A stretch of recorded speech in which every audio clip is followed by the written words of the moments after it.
नमस्कार दोस्तों, स्वागत है आपका अपने YouTube चैनल शिक्षा युग में।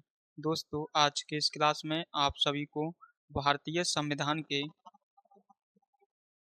टॉप 40 वो क्वेश्चन कराएंगे जो आपके होने वाले एग्जाम के लिए बहुत ही महत्वपूर्ण हैं, क्योंकि ये सारे क्वेश्चन वो क्वेश्चन हैं जो पिछले वर्षों में जो परीक्षाएं हुई हैं उनमें ये बार बार पूछे गए हैं। इसलिए आप इन सभी को देख कर जाएं और हमें वीडियो के लास्ट में कमेंट बॉक्स में लिखकर बताएं कि आपको क्लास कैसी लगी है और आपने कितने क्वेश्चनों का सही आंसर दिया है। तो दोस्तों, क्लास की शुरुआत करते हैं बिना देरी किए हुए क्वेश्चन नंबर 1 से। कर भारत में पहला संविधान सभा का चुनाव कब हुआ था? ये दोस्तों हुआ था वर्ष 1946 में। तो इस क्वेश्चन का सही आंसर हो जाएगा ऑप्शन बी। क्वेश्चन नंबर 2 है, कर संविधान सभा के प्रारूप समिति में कितने सदस्य थे? दोस्तों, इसमें जो सदस्य थे वो थे 7 सदस्य। तो सही आंसर हो जाएगा ऑप्शन डी। क्वेश्चन नंबर 3 है, कर संविधान सभा की पहली बैठक कब हुई थी? ये दोस्तों बैठक हुई थी दिसंबर 1946 में, ऑप्शन ए।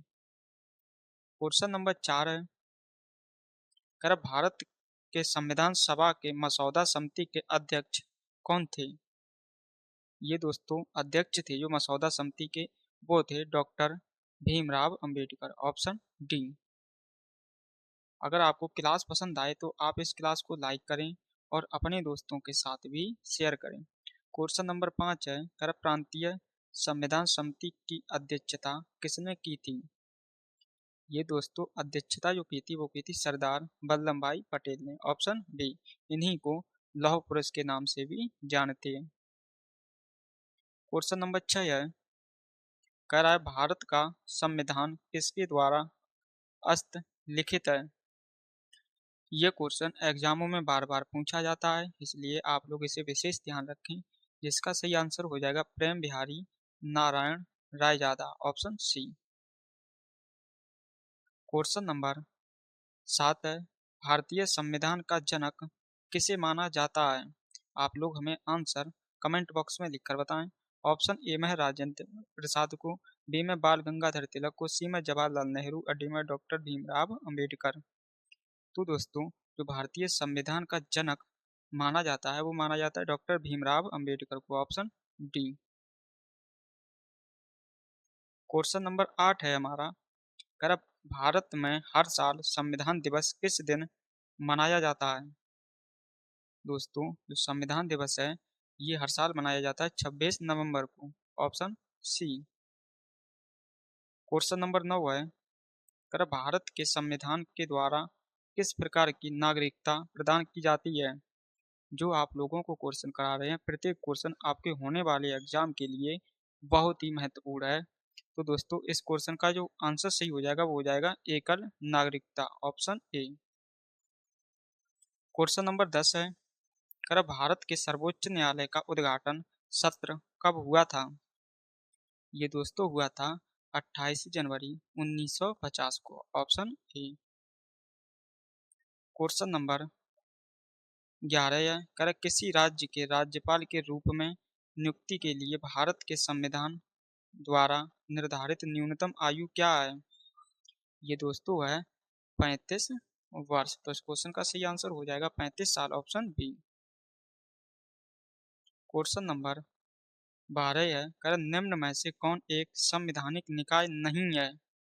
दोस्तों, जो इनमें से संवैधानिक निकाय नहीं है वो है NITI Aayog, option B.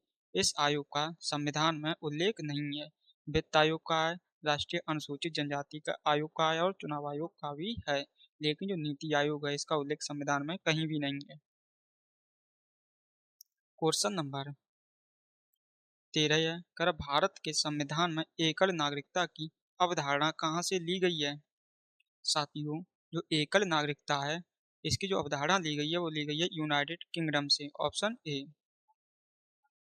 Question number 14 है, कर भारतीय संविधान में संविधान के संशोधन की प्रक्रिया किस देश के संविधान से ली गई है? साथियों, ये ली गई है दक्षिण अफ्रीका से, ऑप्शन सी। क्वेश्चन नंबर 15 है, भारतीय संविधान का पहला संशोधन विधेयक किस वर्ष पारित हुआ? ये दोस्तों पारित हुआ था 1951 में, तो राइट आंसर हो जाएगा ऑप्शन बी। क्वेश्चन नंबर 16 है, कर भारतीय संविधान के पहले संशोधन में किस अनुसूची को जोड़ा गया? साथियों, ये जोड़ा गया 9वीं अनुसूची को, ऑप्शन सी। क्वेश्चन नंबर 17 है, भारत के संविधान के किस संशोधन द्वारा नागालैंड को राज्य का दर्जा प्रदान किया गया? अच्छा क्वेश्चन है दोस्तों, एसएससी द्वारा बार बार पूछा भी गया है, रेलवे भी द्वारा पूछा गया है, जिसका सही आंसर हो जाएगा 13वां संशोधन, ऑप्शन बी। क्वेश्चन नंबर 18 है, कर 44वां संविधान संशोधन अधिनियम कब लागू किया गया था? ये क्वेश्चन जो आरपीएफ, एसआई और कांस्टेबल का जो एग्जाम हुआ था उनमें ये क्वेश्चन बार बार रिपीट हुआ है, जिसका राइट आंसर हो जाएगा 1978 में, ऑप्शन ए। क्वेश्चन नंबर 19 है, कर भारतीय संविधान में किस संशोधन द्वारा संपत्ति के मौलिक अधिकार को समाप्त कर दिया गया है? ये दोस्तों कर दिया गया 44वें संविधान संशोधन द्वारा 1978 में। क्वेश्चन नंबर 20 है, कर भारत के संविधान में 10वीं अनुसूची को किस संशोधन के माध्यम से जोड़ा गया था? ये दोस्तों जोड़ा गया था 52वें संविधान संशोधन के द्वारा, ऑप्शन ए। क्वेश्चन नंबर 21 है, कर निम्नलिखित में से किस वर्ष में मतदान की आयु 21 वर्ष से घटाकर 18 वर्ष कर दी गई थी? साथियों, सबसे पहले आप लोग याद रखें, जो 21 वर्ष से घटाकर 18 वर्ष की जो उम्र की गई थी मतदान के लिए, आपसे पूछा जाता है किस संविधान संशोधन द्वारा की गई, तो आप लोग याद रखें 61वां संविधान संशोधन के द्वारा। कब की गई थी? तो ये की गई थी 1989 में, ऑप्शन डी। क्वेश्चन नंबर 22 है, भारतीय संविधान में 73वां संशोधन निम्नलिखित में से किससे संबंधित है? ये दोस्तों संबंधित है पंचायती राज व्यवस्था से, ऑप्शन सी। क्वेश्चन नंबर 23 है, कर संसद द्वारा 73वां और 74वां दोनों संविधान संशोधन किस वर्ष पारित हुए? ये दोस्तों पारित हुए थे 1992 में, ऑप्शन बी। क्वेश्चन नंबर 24 है, भारत के संविधान के किस संशोधन अधिनियम द्वारा भारत में वस्तु एवं सेवा कर जीएसटी लागू किया गया? ये दोस्तों लागू किया गया था जो जीएसटी वो किया गया था 101वें संविधान संशोधन के द्वारा, ऑप्शन सी। आप कोई भी क्वेश्चन देखें, किसी ना किसी एग्जाम में पूछा गया है। क्वेश्चन नंबर 25 है, खेल का विषय भारतीय संविधान की किस सूची में आता है? ये दोस्तों आता है राज्य सूची में, ऑप्शन सी। क्वेश्चन नंबर 26 है, अगर भारतीय संविधान की किस अनुसूची में संघ सूची से संबंधित प्रावधान हैं? ये दोस्तों प्रावधान है जो सूचियां हैं वो है आपकी 7वीं अनुसूची में, ऑप्शन बी। क्वेश्चन नंबर 27 है, अगर भारत के संविधान का भाग 3 किस से संबंधित है? दोस्तों जो भाग 3 है संविधान का वो संबंधित है मौलिक अधिकारों से, तो क्वेश्चन नंबर 27 का सही आंसर होगा ऑप्शन बी। क्वेश्चन नंबर 28 है, अगर भारतीय संविधान के किस भाग को भारत का मैग्ना कार्टा कहा जाता है? ये दोस्तों कहा जाता है भाग 3 को, ऑप्शन बी। क्वेश्चन नंबर 29 है, भारतीय संविधान का कौन सा भाग संविधान के संशोधन से संबंधित है? दोस्तों जो संविधान संशोधन से संबंधित जो भाग है वो है भाग 20, ऑप्शन सी। क्वेश्चन नंबर 30 है, अगर संविधान के किस अनुच्छेद का संबंध नए राज्यों के गठन से है? साथियों जो नए राज्यों के गठन से संबंधित अनुच्छेद है वो है अनुच्छेद 3। क्वेश्चन नंबर 31 है, कर भारत के संविधान के निम्नलिखित में से कौन सा अनुच्छेद समानता के अधिकार से संबंधित है? दोस्तों ये अनुच्छेद है 14 से लेकर 18 तक। तो इस क्वेश्चन का सही आंसर हो जाएगा ऑप्शन ए। क्वेश्चन नंबर 32 है, भारतीय संविधान के किस अनुच्छेद में प्रेस की स्वतंत्रता दी गई है? ये दोस्तों दी गई है अनुच्छेद 19 में, ऑप्शन डी। क्वेश्चन नंबर 33 है, भारतीय संविधान का अनुच्छेद 21 किस से संबंधित है? दोस्तों जो अनुच्छेद 21 है ये संबंधित है जीवन का अधिकार से, ऑप्शन सी।